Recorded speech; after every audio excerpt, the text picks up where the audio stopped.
All right, so you guys both got a chance to see Ant-Man. Yes. Mm-hmm. I saw it also. And what was the movie that came out before this? A part of the MCU again? Was it? The last Marvel movie? Yeah. Wakanda Forever. Okay. It's got nothing to do with nothing. Right. So is this kind of where they're going, though? Is this like the inciting incident to like the next phase? This is the start of Phase 5. Okay. The inciting incident of the whole multiverse saga, or whatever the hell they're calling it. I think that's what it's called. That started with, like No Way Home and Multiverse of Madness and shit like that. Was in Loki. Right. When the female Loki, I forget her name, when she kills He Who Remains. Her name was like which is something with an S, right? Sylvie. Sylvie, yeah. When she kills He Who Remains, that Kang variant, who was keeping after the sacred timeline and making sure everything whatever. Once she killed him, that unleashed the multiverse, essentially. As you can see at the end. And that kind of kick-started everything. And then, yeah, this is the start of the build-up for Phase 5 of the MCU. It seems like it's doing a lot of multiverse stuff, especially with the Doctor Strange stuff, and a lot of the plot points in that are probably going to come back and wrap around, either in the middle of this phase or somewhere at the tail end of it. But things with it's gonna Scarlet Witch and you had the introduction of the incursions in Doctor Strange, which are when one multiverse kind of starts to converge on another one, and then catastrophe is afoot after that, and that's gonna, I'm sure, be a big thing throughout this, or an inciting incident at least. So, well, and definitely the way that Kang teleports in is the same as Reed Richards from Multiverse. Yeah, true. That blue kind of thing that kind of phases him into existence. It's the same kind of deal with what happened with Kang in this movie. True. And they're kind of connected too in the comics, correct? Like, Kang variant is like Reed Richards' son or something? No. His name is Nathaniel Richards, Kang's, which is also the name of Reed's dad. And for a while, or in a story, it was like revealed that Nathaniel Richards lived in this other universe or whatever for a while and had kids, and his far descendant in the 31st century or whatever was Kang. But that, if I remember correctly, has since been retconned, and he's not really related to them at all, really. Hey, I'm glad I got you here to, course correct us, yeah. Yeah. But that was definitely like a part of the comics. Yeah. In that realm. So, like, yeah, Kang's a nightmare to try and iron out in the comic books. He's got the most convoluted story next to Hawkman. So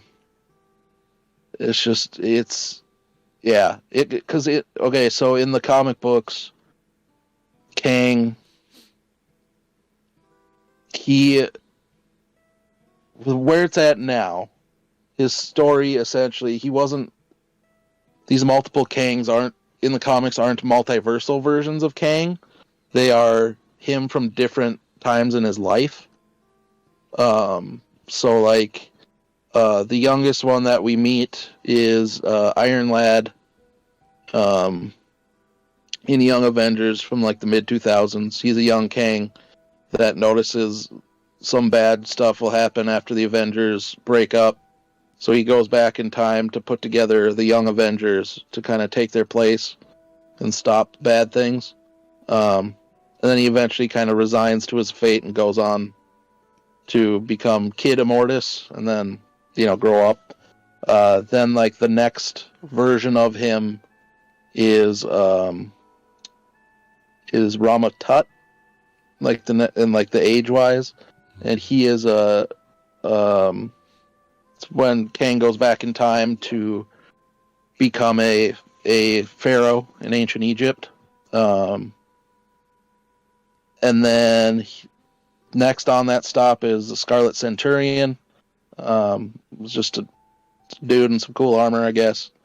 And then the next step after that, as he ages, is Kang the Conqueror, the version we all know, or the most widely known version of Kang, who is the version we saw in this movie. And then he goes back to being Rama Tut for a little bit, and then he becomes Immortus, which is the oldest version of Kang, like age-wise. Sure. So instead of these various Kangs being multiversal versions, those are just older versions of Kang throughout time. They just kind of retooled it for this, which actually makes it easier and less headachy. It seemed like it was a headache no matter what, though. Yeah. It's skipping ahead, and spoiler alert, but in the mid-credits scene, that's who we see Rama Tut first. And then we see, I don't know if the robotic looking one is supposed to be Scarlet Centurion or not. Logically it would be, but he's not red, Sure. But he has things that kind of resemble that. And then the third one is Immortus, who we saw with the big hat and stuff. Mm-hmm. And those are kind of our big three there.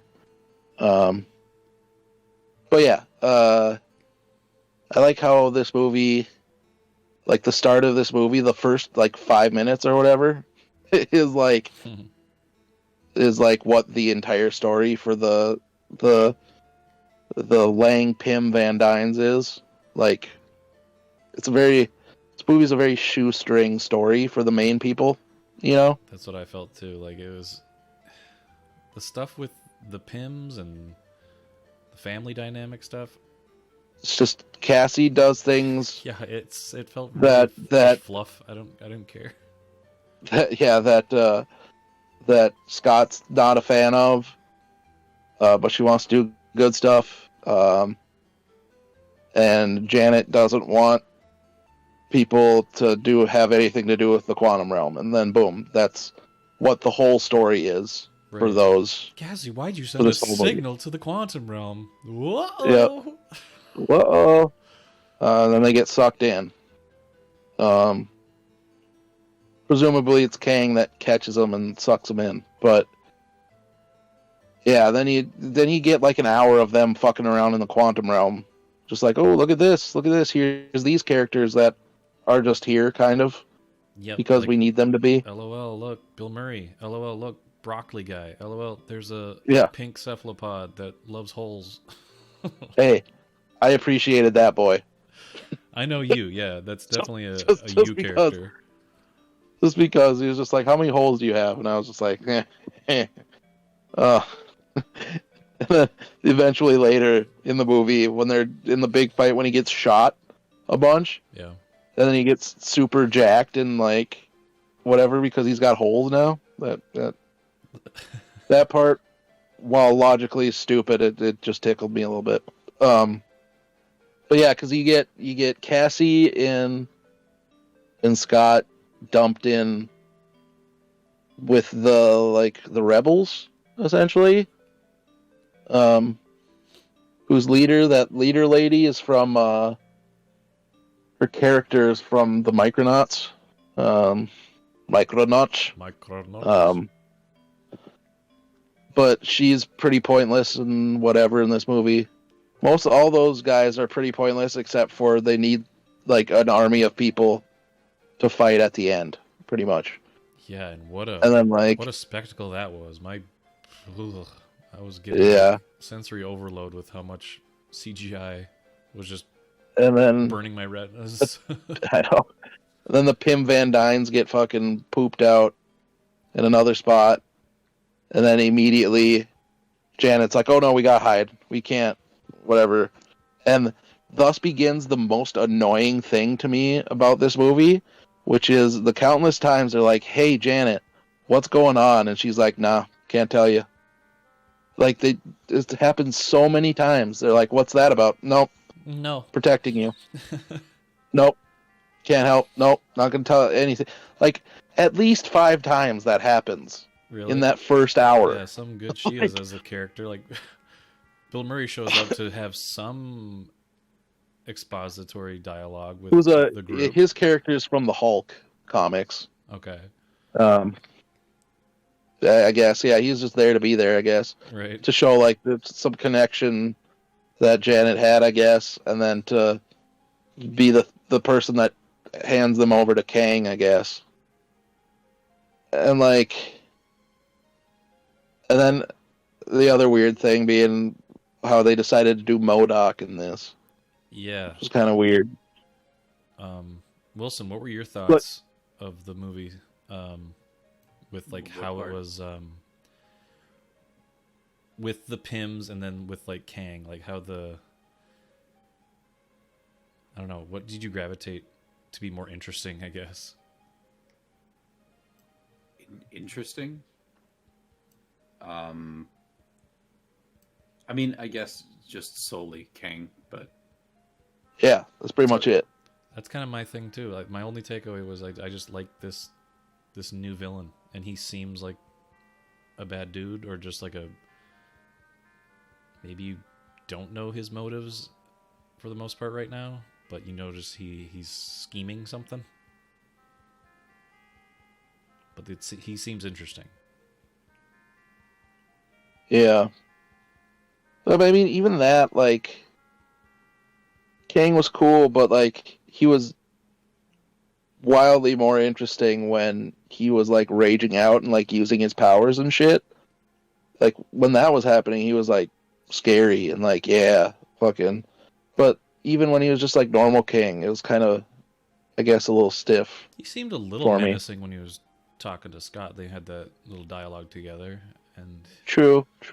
he seemed like there's something there, like he's unhinged, and I felt that. And Scott just meets with that, like, oh, I'm just snarky and weird. Yeah. And it's like, it's like because that basically what we just talked about is the entire first hour of the movie. It's just that. It's just random quantum realm shenanigans. And then, like, Janet not saying shit. And then Kang. Finally, at, like, the hour mark, we get Kang. You know what I mean? Yeah, I think they want to play him a little bit close to the vest, because they plan so much with him, and yeah, there's just a bunch of fluff with the Pims, and it's an hour of fluff, and the story really doesn't go anywhere in that hour. Well, it's like you have to set up Cassie as this do-gooder that is not doing right by her dad, and then by the end, like, they love each other, and they're both ants that get big and hug. Yeah, like, that's okay. Because pretty basic. She paint by numbers, but it was okay. Yeah, exactly. It's like she wants to do good, but bad things might happen with the authorities. And then, like, you get to fucking Quantum Realm, and then she meets the rebels, they want to do good, but the authorities don't want them to do good and can do bad things. So that serves as additional nonsense motivation shit, I guess, for her. But like, that first hour is just silly. It was just nonsense. And then we get Kang, which is cool. And then all the stuff with Kang ends up pretty interesting. But again, all the stuff with the Lang, Pym, Van Dynes is just kind of like whatever, you know? Yeah. And then it just serves... The movie is basically there, so you get some sort of shenanigans, like a story where you can insert Kang and start building that character up. Sure. The rest is just kind of set dressing for the whole thing. You know what I mean? Mm-hmm. Is this the last we're going to see of the Quantum Realm? God, I hope so. Yeah. I kind of... There's no reason for us to go back after this.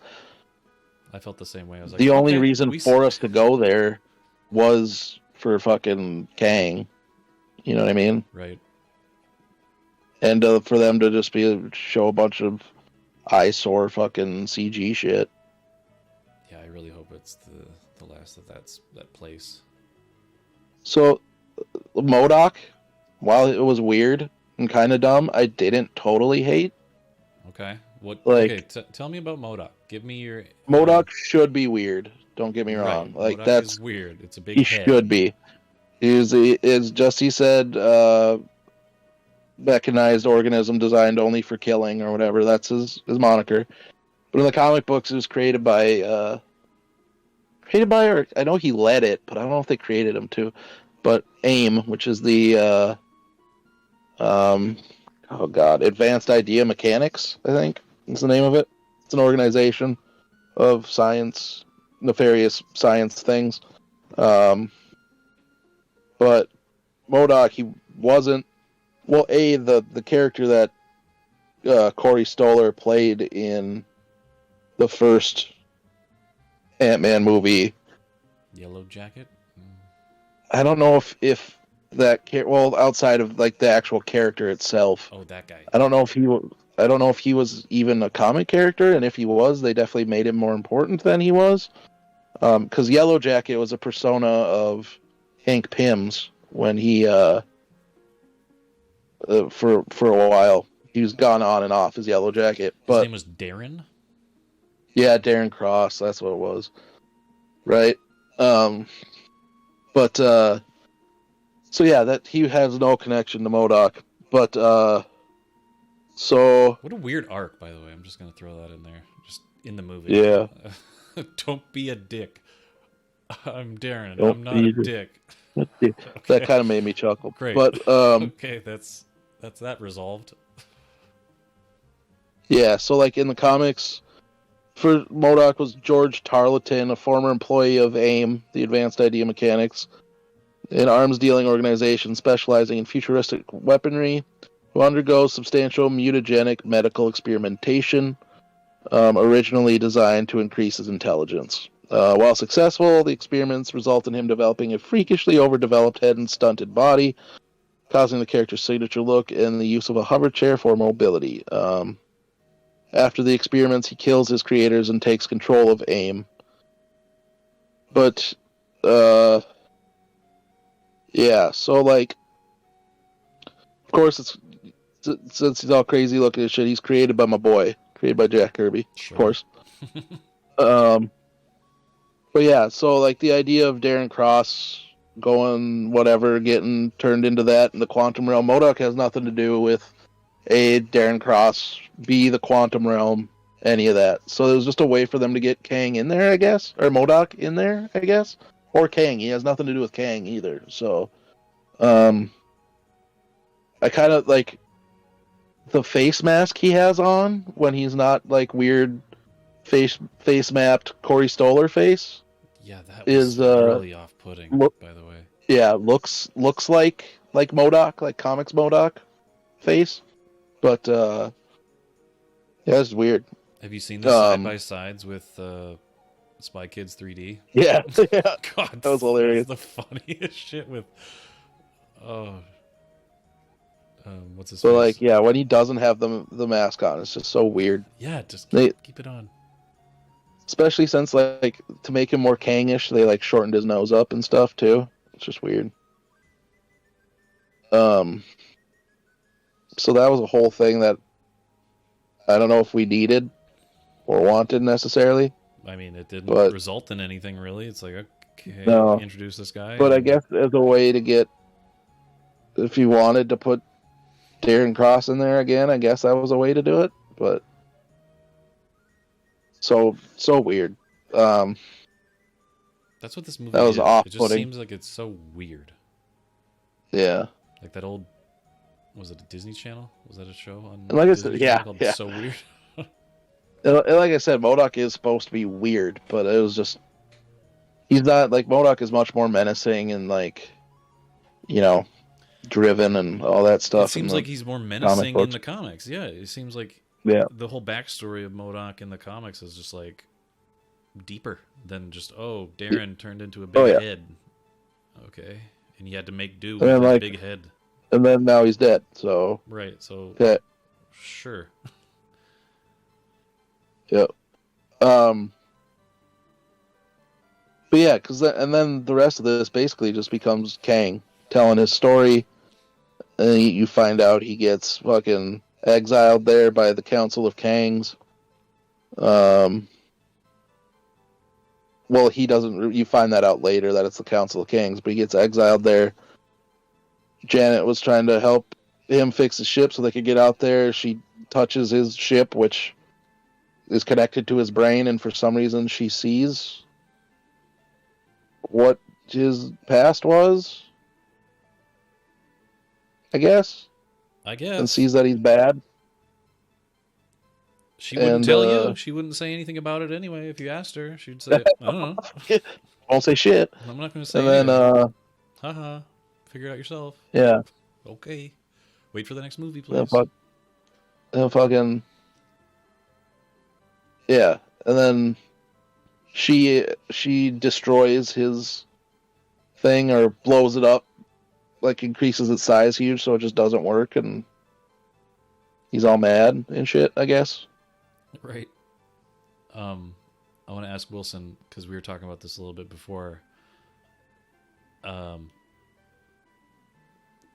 On the internet right now, people are comparing and contrasting the user score or like the audience score and the critic score of this and comparing it to Eternals.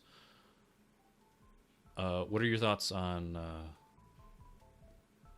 where you rank this, like alongside the Eternals? Like, is the Eternals really really bad in comparison to this, or is like this like on equal level with the Eternals?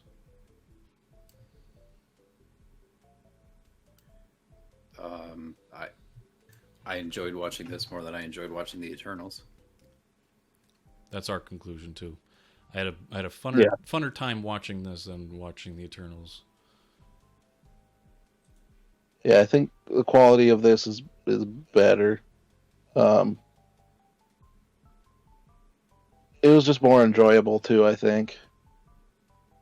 Like for all the stuff I have, like all the nonsense and the shoestring story stuff and whatever, it's still enjoyable. You know what I mean? Um, I don't think I needed to see it in the theaters though. You know? Sure. Yeah. I would have been fine waiting for it. I don't know, it's just weird. Like, because then, what was cool was the when Ant-Man has to go, like, try and fix that whatchamashit that Janet blew up. You know what I'm talking about? I think so. Just the MacGuffin or what? The power source for his ship. Kang ship? Yeah, Yeah. that Janet threw one of the fucking expandy things on, and it got really huge. And then he's like, "Hey, go fucking shrink that shit, or is I'm that gonna when kill both your of daughter." them were throwing their discs at the thing? Yeah. Yeah. Okay. Yeah. There was the what the fuck was it called? The effect. It had they called it something, but where it was just like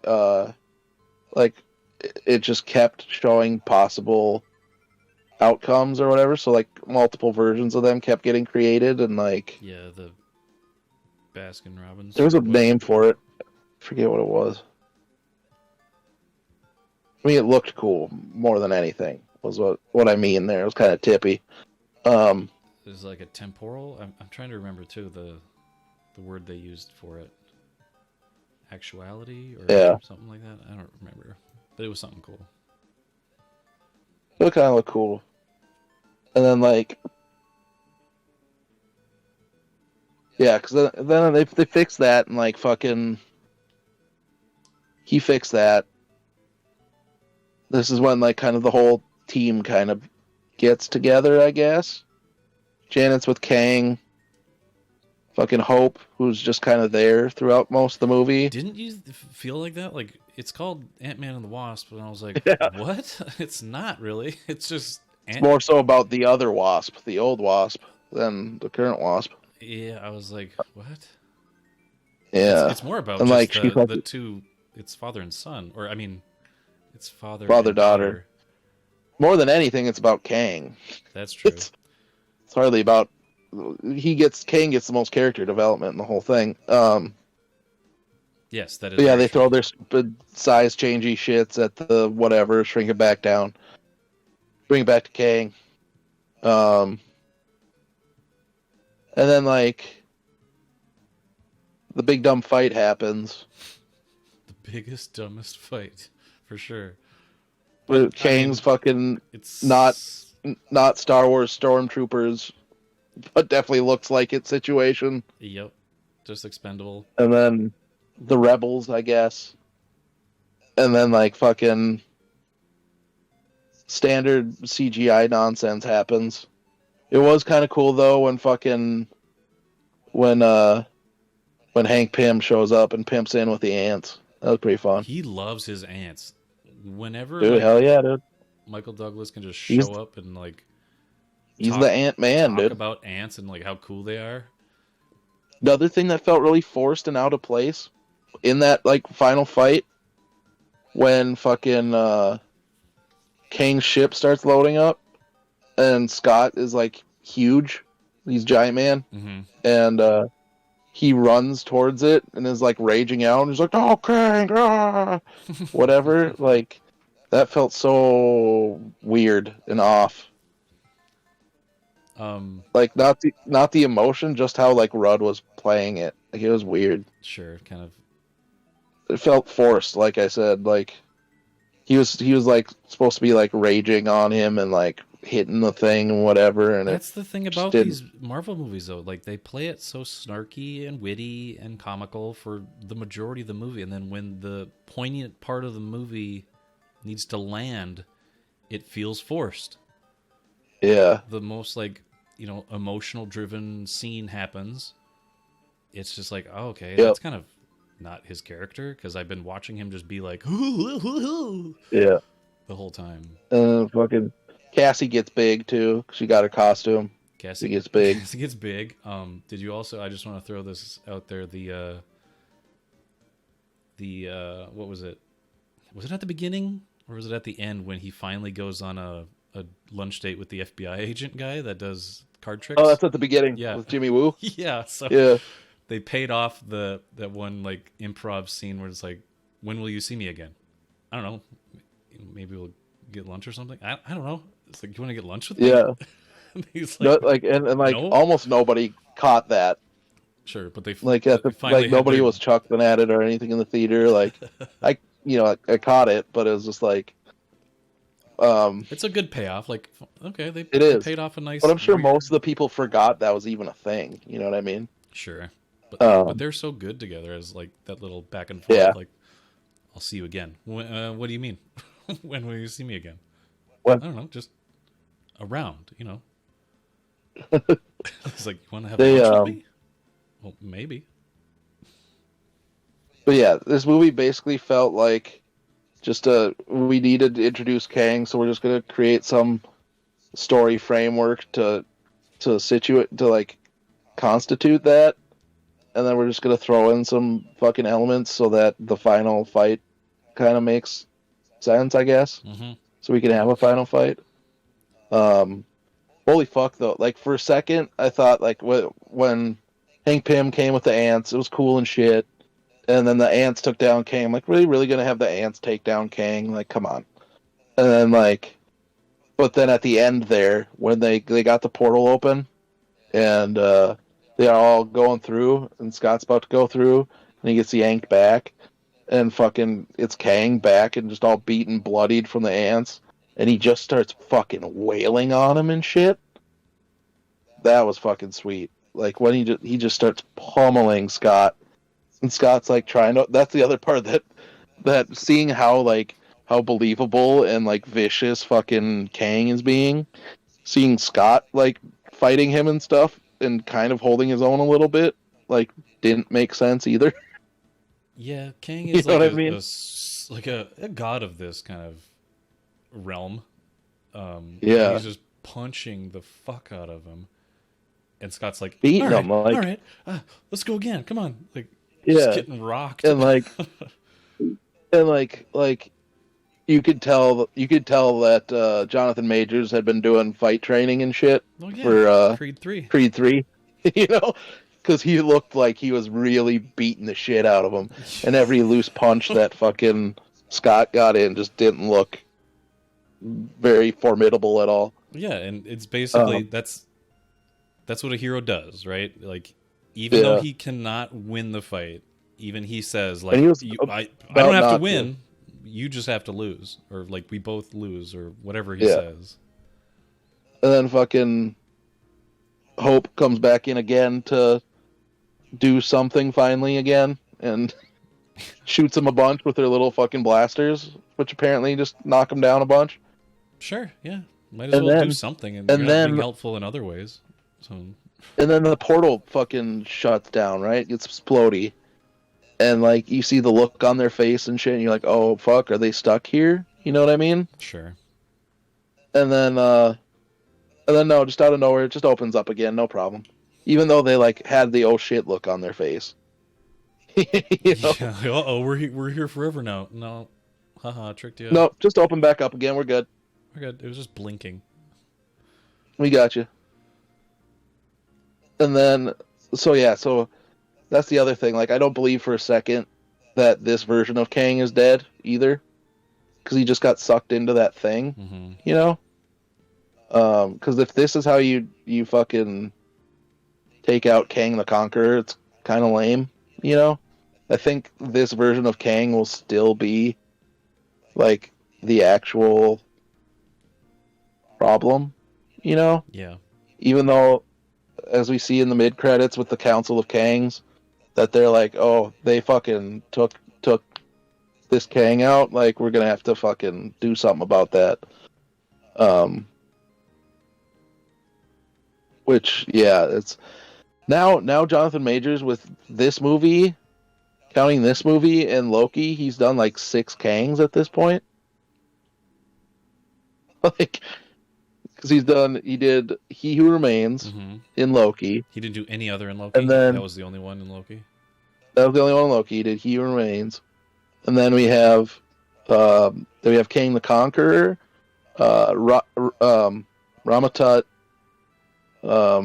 Immortus, Scarlet Centurion, I guess. Yeah, whatever that version is. Asterisk on that.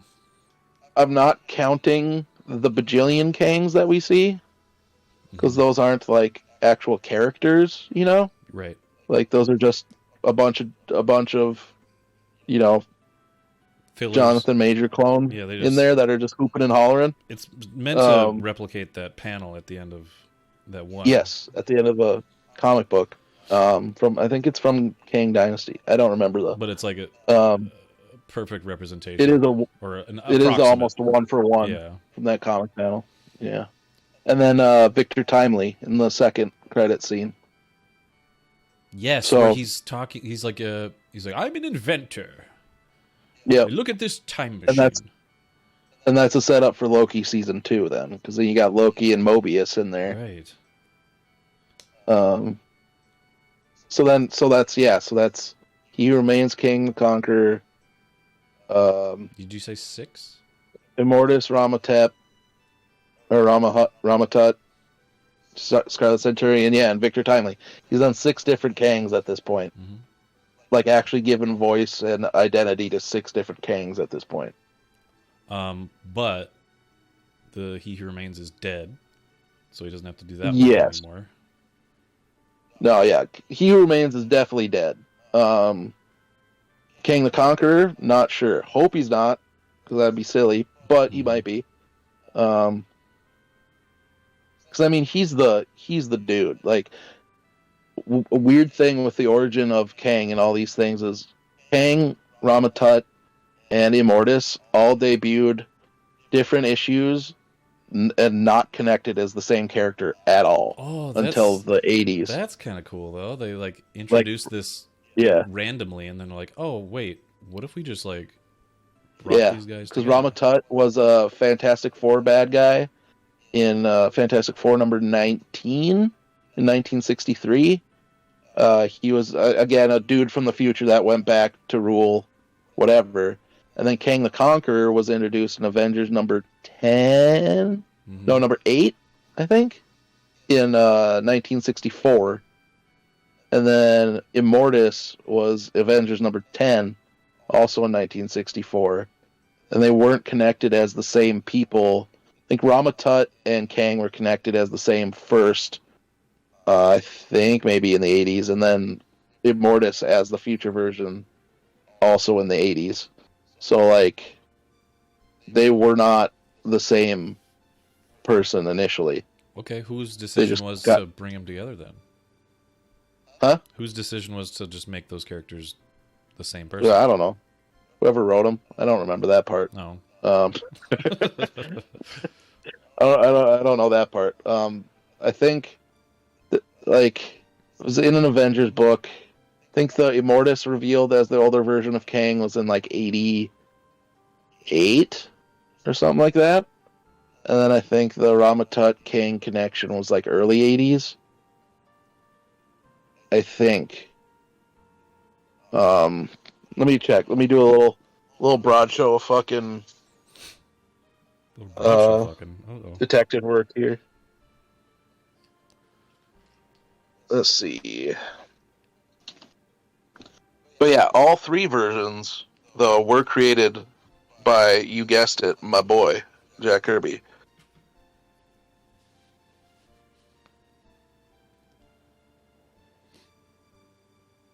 Well, actually, Immortus might not. Well, no, I think he was Immortus, too. So yeah, so Ramatut, 1963, Fantastic Four 19. Avengers 8, 1964. Avengers 10 was Immortus. Let's see. So, let's see.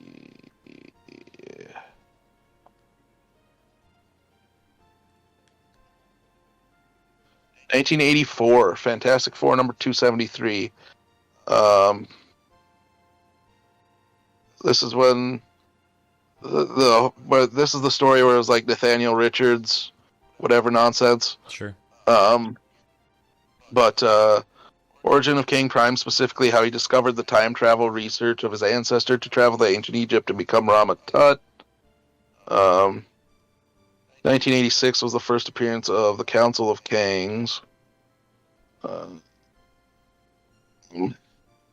Where is it at?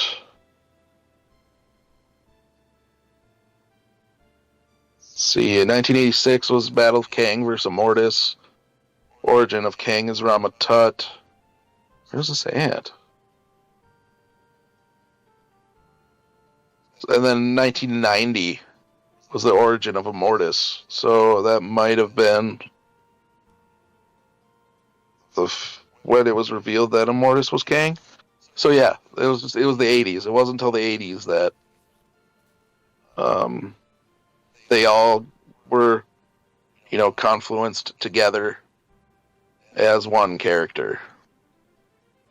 That's really interesting. Little fun fact too, Iron Lad, that young version of Kang, that went back in time and formed the Young Avengers. The Young Avengers is something they're obviously been working towards, and one of the key members of the Young Avengers is Cassie Lang, and they even had a relationship, Cassie and Iron Lad, in Young Avengers.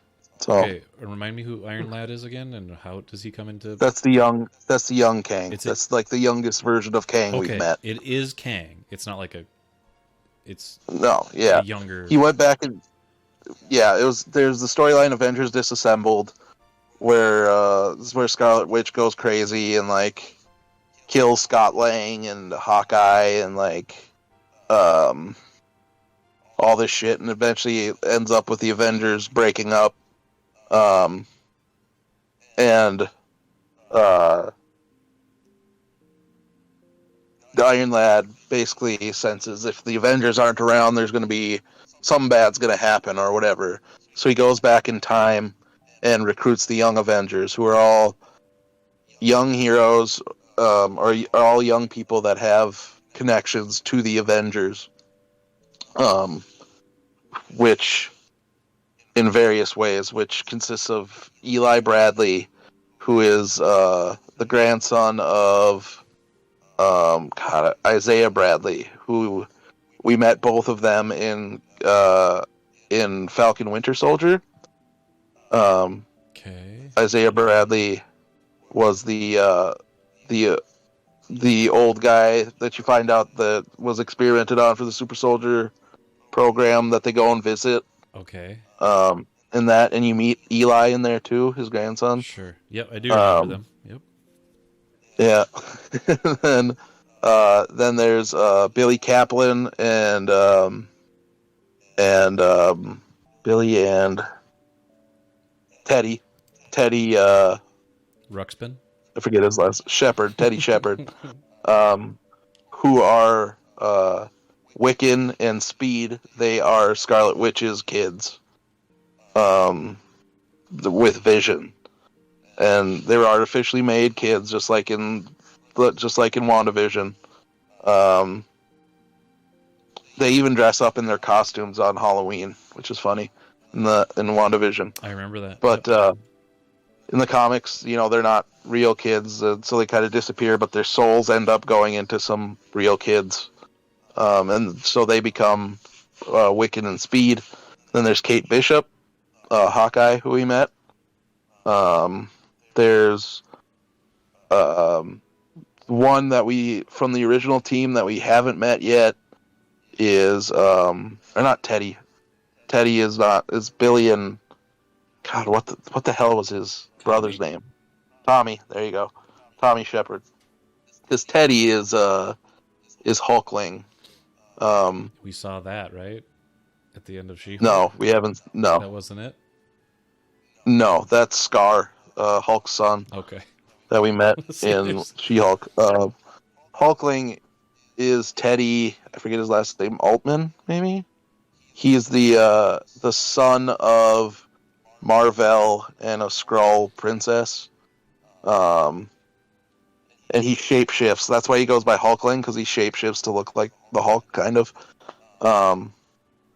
But anyway, that's the original team. And then all formed by that young Kang, Iron Lad. But so that would be interesting. America Chavez is also a young Avenger in a later run, and she's been introduced. Mm-hmm. I guess you could throw Ms. Marvel in there if you want to, but they're obviously been leading up to Young Avengers. So like bringing in another Kang variant that's Iron Lad would be interesting down the line. But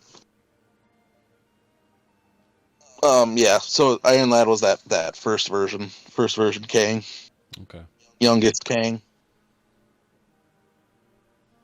Kang's a headache, like I said, dude. He just fucking.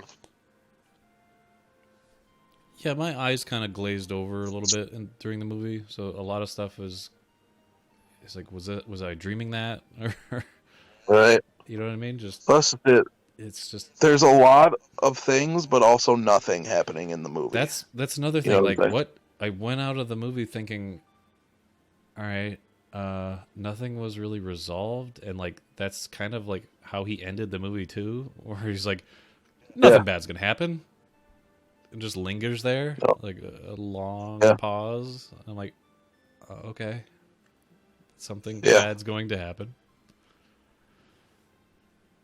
I don't know. I don't know.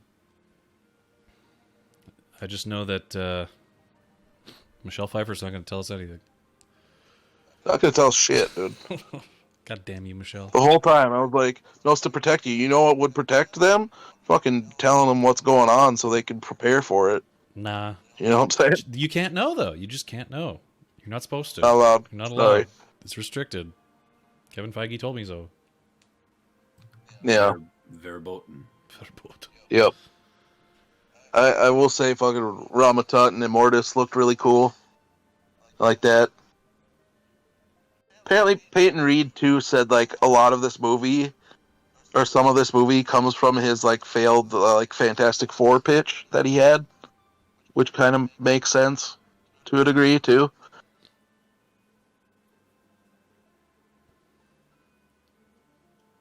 Okay, that might be another You think about discussion.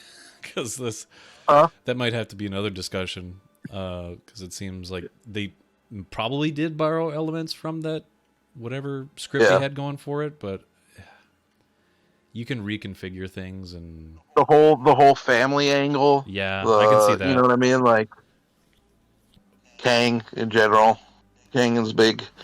Like I said, it's a big Fantastic Four bad guy too. So I don't know.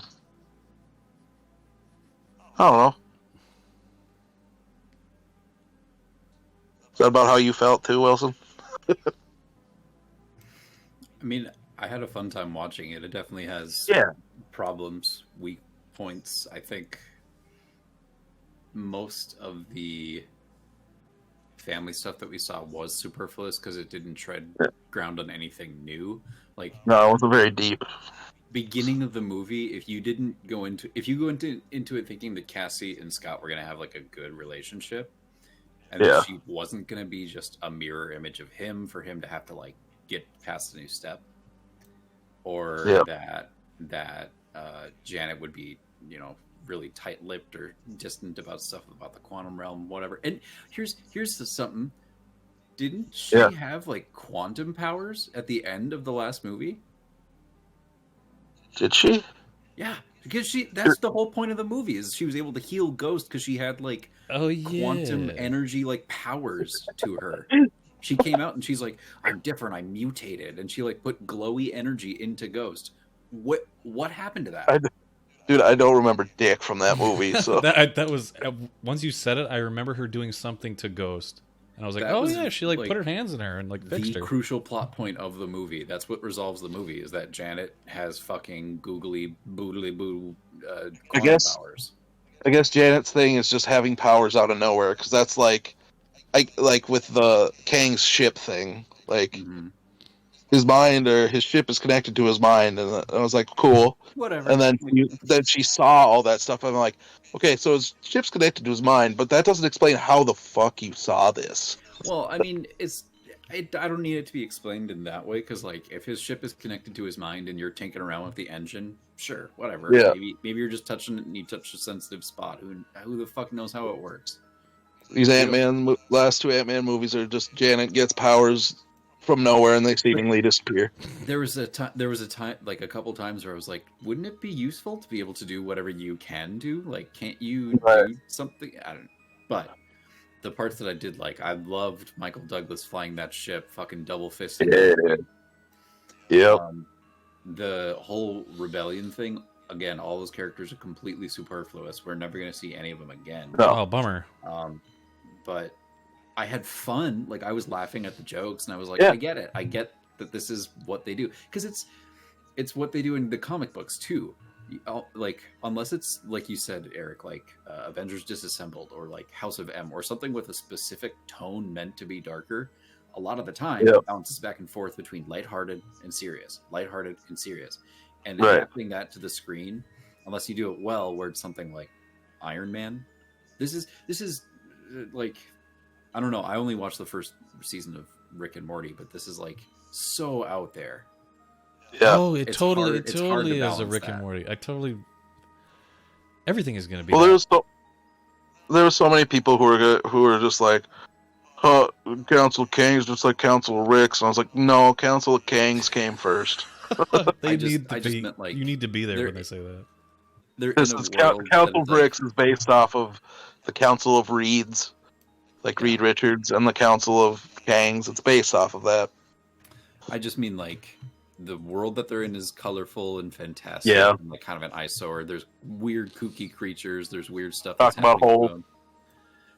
I think my favorite part of the movie was at the end. That whole end battle. Like, I've just come to expect it. It is what it is. You focus on very specific parts and then don't look away.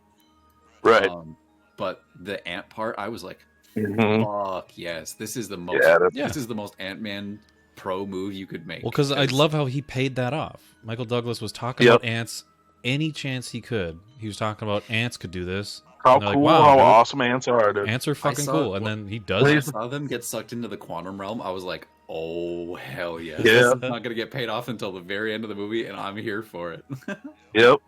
That's like the little moment where it's like they spent thousands of years developing their minds and technology, and they're Yeah. do you understand what they meant when they said they're a technocratic class 2 civilization? Do you understand what that means? well, technocrat has to do with technology.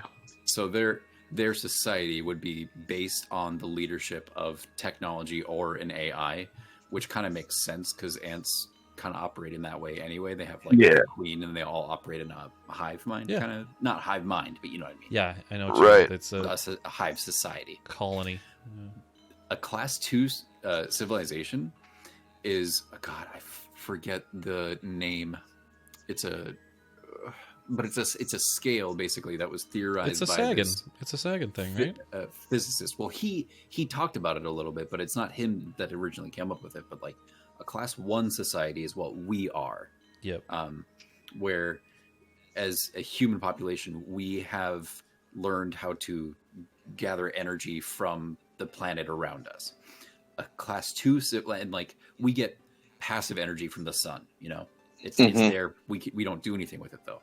A class 2 civilization actively harnesses that sun by building a Dyson sphere around it, and like a class 3 civilization harnesses their energy from the unit from like their solar system. A class 4 civilization is like harnesses the energy of a fucking galaxy. So it's like, you know, as advanced as we are, these ants are a civilization that is so much more advanced than we are. And that, It's called the Kardashev scale. yes, the Kardashev scale. But yeah, I really got into that too because of Sagan talking about it, and I was like, oh, that's kind of cool, because then what we're trying to strive for is like a solar civilization, so we can like harness the power We of want to be class stars. 2. Like that's they Cool. approximate that's like, you know, on our horizon since we're doing more with rockets now and stuff. Right. Right. But like regardless, I think even outside of the quantum realm and without the ants being super smart, that would have worked, because like the only thing that made the ants like superior, having them being super smart, is they were like AT-ATs. They literally had strapped themselves with like lasers and like, Yeah. But if Ant-Man was Yeah, you going did up have like the against anybody, AT-AT ant too. You get that just- big bastard that comes rolling in. it's like the thing in the Suicide Squad with the rats taking down Starro. Like, Yeah. you're able to harness these certain things that only specific heroes or whoever can. You have You underestimate them because of what they are. trillions, like just numbers on your side. Sheer numbers. Yeah, that's a good. Fucking Michael Douglas. Michael Douglas looked so fucking triumphant too. He did. This is one of the greatest When he parts came of that fucking fight. pimping in, dude, just standing there with his fucking trench coat, just like, "What's up, bitches?" I said, "Hell yeah, Ant-Man!" You get it. Mm-hmm. After I was like, "That is the Ant-Man right there, dude." Yeah, there's I liked that the first movie had such a good prevalence of ants, because Yep. and for me, them getting big at the end was like enough. They didn't have to like do some weird new stepping up of powers or like No. Nope. escalation or anything. It was enough, because I felt like Kang was severely underpowered in this movie. Yeah. Yeah, he was. So Well, that's what I'm saying. Like to see the idea of him getting like wrecked by the ants. I was like, "There's no way that's how he's getting taken out." Mhm. Like, come on. no, it's effective in this moment, but that's definitely not how he's getting taken out. No. And like And like I said, I don't even believe he got taken out completely by what happened to him. I think he's still fucking around somewhere. I think the movie honestly tries to make that very explicit with that Scott moment at the very, very end where he's like, "Oh wait, did I?" I think the movie's literally trying to be like, Yeah. "Hey, don't even think for a second that he's dead. Don't like we are telling Yep. you he's a problem. Yep. He may not But be in the that quantum can, realm anymore, but that's the problem."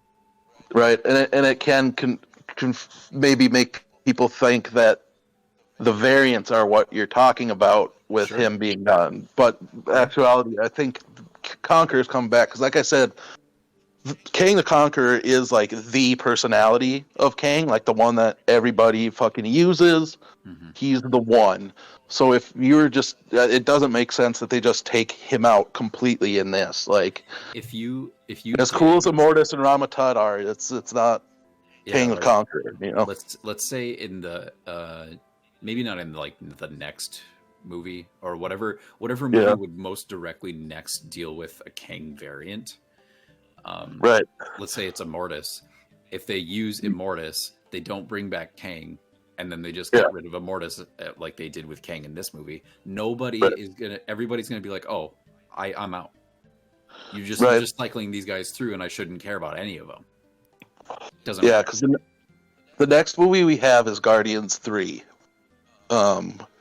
which I guess could have some sort of Kang tagline, but they'll probably try to work some sort of multiversal thing in there somehow. Yeah, because that's next, and I think the next one after that is the Marvels, which definitely seems like one they'd put Kang in like a tag. They're not gonna he's not gonna be the bad guy. He's gonna be a Thanos thing where you see him in tags doing shit. I don't think that's the next Kang bad guy. The next Kang as bad guy thing or Kang as an issue is Loki season 2. You know what I mean? Yeah. Because that's where it left off in season 1. It was they're referencing the Conqueror, like they have a big statue of him.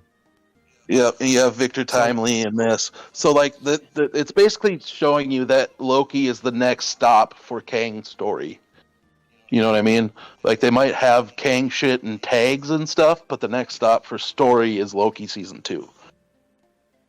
And if Kang the Conqueror, the exile that was in the quantum realm, is going to be the big and like the focus, I love that because I think Jonathan Majors is knocking it out of the park.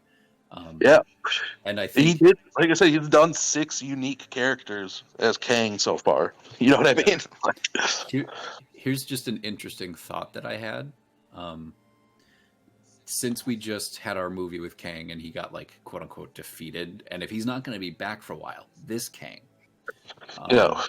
it would be kind of neat to have Loki season 2, maybe Victor Timely, because the thing with Kang is like he's just a scientist, and then he enters the time stream, and from there that basically opens the floodgates, and there's just hundreds of him throughout, countless numbers of him.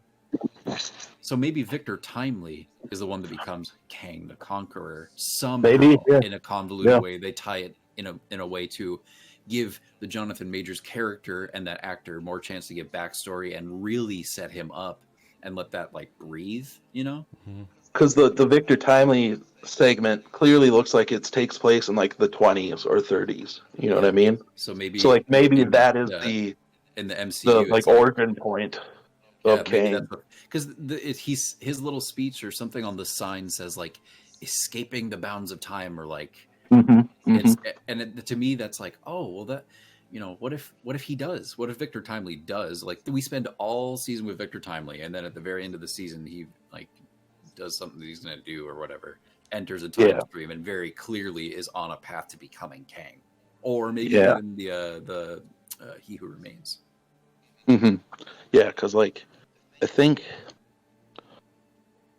like in my mind, so the end of Loki season 1 is he comes back to the TVA. Everything's different. There's the Kang statue. There's Mobius doesn't remember who he is, but where we see him there is like seemingly in the 20s, 30s. Mobius is seemingly more familiar with Loki in this. So what I'm thinking is maybe they go back in time or something to try and stop Kang from arising. And that's where we see them in there. And that's a point they're going to get to in season 2, Yeah. It seems like it's going to be like a buddy cop. Like he convinces Owen Wilson to just like kind of break off a little bit, or they get authorized or something. And they just go on their own and like have their own. I think people really liked their interactions. So I think this season we're going to get a lot more Tom Hiddleston, Owen Wilson playing off each other directly. Right. The other interesting tidbit, Kang related with Loki, is there was the other, there was the lady that was like the head of the TVA or whatever. Oh In yeah, the first Ravonna season, Renslayer or whatever. Renslayer. In the comics, she is actually like the love of Kang's life and shit. And like he loses her at some point, and so like there's another Kang connection there. Well, it's Well, yeah. So her ending of Loki season 1, the little I've missed minutes, I think. yeah, She appeared to her and was like, "Hey, take this," or like, "Here's some data," and like gave her something, and opened up some sort of like portal that they used, that the TVA used. And Ravonna Renslayer was like, "What is this?" Or like, "Who's this from?" And she said something. Miss Minutes says like, "He thinks it's a better idea if you do such and such and such." And so she goes Right. through the portal, and there's no more. So we don't even know if that's Kang the Conqueror, if who. I assume it's going to be one of his variants, but we don't know which one specifically. So that's kind of interesting. That like yeah, maybe we'll see her with one of his variants first before we settle, and we develop it that way before we settle into the pairing that everybody knows, you know, or not everybody right. knows. Because like it, in essence, she was already kind of paired with him, being that he who remains was the secret head of the TVA, right? Mhm. She was serving him, but Did she? I don't remember. Did she know specifically that she was like serving He Who Remains, or she? no. She thought she was thought serving that it those was just the 4 statues. timekeepers. Yeah. Yeah. Do you think So that watch maybe with this. the one who He Who Remains like built those? Like I'd have to go back and look at their designs, but maybe do you think they were designed or made in a way by him to like mock the Council of Kangs that he knew at one point, Maybe. or that like because maybe one of them looks something like Ramatut, or maybe I don't know. Because they trying to remember what they looked like. Looking it up now. There was I know like, one of them. If I remember correctly, one of them. Yeah. It's hard to remember specifics, but one was like lizardy, one was I think more like robotic or something looking. I don't know. Right. Yeah, there was a lizard They, one. I saw a lizard Weird one. time dudes. Yeah, I forget what they were called. Man. What the fuck were they called? Speaking of time, I know that this is not the place to digress about this, but I recently watched 12 Monkeys for the first time. Oh, And then cool. just a couple days We ago, need to I talk watched about that. We need to. Time Bandits. Oh, nice. And more Terry Gilliam for you. Well, I had seen Time Bandits before, but not in a while. Sure. So I wanted to refresh myself on that. What about Doctor Doom? I'm just going to throw that name out there. Boom. Well, what do you mean? In what context? In this context, in this phase, are we going to see In it? this? Well, one of the other things in a similar era, like when he first becomes Scarlet Centurion Kang, it's after he meets with Doom, because he thinks that he might be an ancestor or like a descendant of Doom also, which is why he kind of creates that kind of armored look for the Scarlet Centurion. But I don't know. I mean, it could be. You think we're And going to so see them if- fight? if- Like Doctor Doom and fucking Kang fight each other at some point? Well, I mean, Oh yeah, I mean, yeah. If they interact in a comic book, it's going to happen. In this phase? There's Or like definitely- maybe in the Fantastic in Four? this phase, I don't know if in this phase, but I feel like I'm starting to really doubt if we're going to see Doom in this phase, since there's not only Kang to deal with, but then literally any number of different variants of him. So it's kind of hard to be like, oh, he'll fit in here so easily, because they could replace Doom A lot of it- with like a variant of Kang or something. Well, who's going to take yeah, down a Kang? lot of it has Who's to. going to take down A lot of Kang? it has to. I was going to say a lot of it has to do with what they end up doing with this first Fantastic Four movie. Like if they do it, because Doom plays a large role in both the original and the 2015 Secret Wars, Yeah, which they are making, which is, the two-part Avengers thing of Avengers Kang Dynasty and Avengers Secret Wars or whatever. So I mean, it depends. You know, if they get him in and established enough with the first Fantastic Four movie, get him. Comics wise, Doom is essential to the 2015 Secret Wars, but Yeah. I can easily see how they could just replace him with a Kang variant or something like that, you know, Right. to Yeah. save Doom for later, so that maybe in the next big phase of whatever they do, not phase, but like this is the multiverse saga or whatever the shit it is. Yeah. Maybe the next one, it's if it gets to be more street level, if we get to see that kind of stuff, instead of having one big villain, feature 3 or 4 like really, really good actors in these bigger roles as Doctor Doom, you know, Magneto, etc. Right.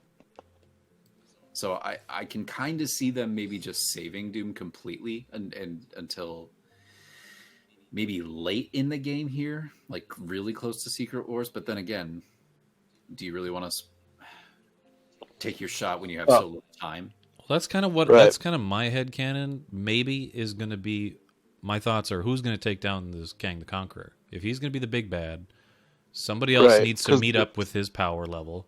It's not Scott Lang. Well- it's not fucking OG No, on his like ants. it could be a It's- Doom situation. It could also be a multiversal Avengers Assemble situation, like a multiversal version of Endgame. You know, That might be cool too. I like that, but I also like another I bad definitely see that guy. happening to some point. I like a bad guy coming up and then being like besting Kang and then being the new Yeah. big bad and being like, well, who's gonna fucking fight me now?